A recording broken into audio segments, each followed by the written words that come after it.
మీరు చూడండి, లోకంలో కొడుక్కి ఇష్టమైంది వండుతుంది అమ్మ, పెడుతుంది. వాడు మళ్ళీ మారు అడగలేదనుకోండి, ఏం తెగులు, ఇంత కష్టపడి ఉండేది ఎందుకేసుకోవు అందో.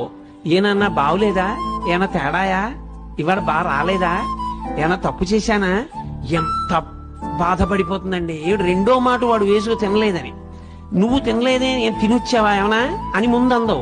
ఎరా రెండో మాట వేసుకోలేదు, బావులేదా ఇవాళ అంటూ. అది అమ్మ అంటే. అందుకే అమ్మ సౌందర్య లహరి. ఆమె ఆఖరి ఊపిరి పర్యంతము ఎప్పుడూ నీకు క్షేమాన్నే కోరుతుంది. తల్లికి తండ్రికి ఉన్న చిన్న తేడా కారణం చేత తల్లికి పెద్ద స్థానం ఇచ్చారు. తండ్రి సమానుడు, నేను తక్కువ కాదని కాని, తండ్రి పనికి మాలిన వాడని కాని, తల్లితో సమానుడు కాదని కాని నేను ఎక్కడా మాట్లాడటం లేదని మీరు గుర్తుపెట్టుకోవాల్సి ఉంటుంది. కానీ తల్లి తండ్రి కన్నా గొప్పది అన్న విషయం చెప్పడానికి నేను కించిత్ వెనకాడను, వేదమును నమ్మాను కాబట్టి.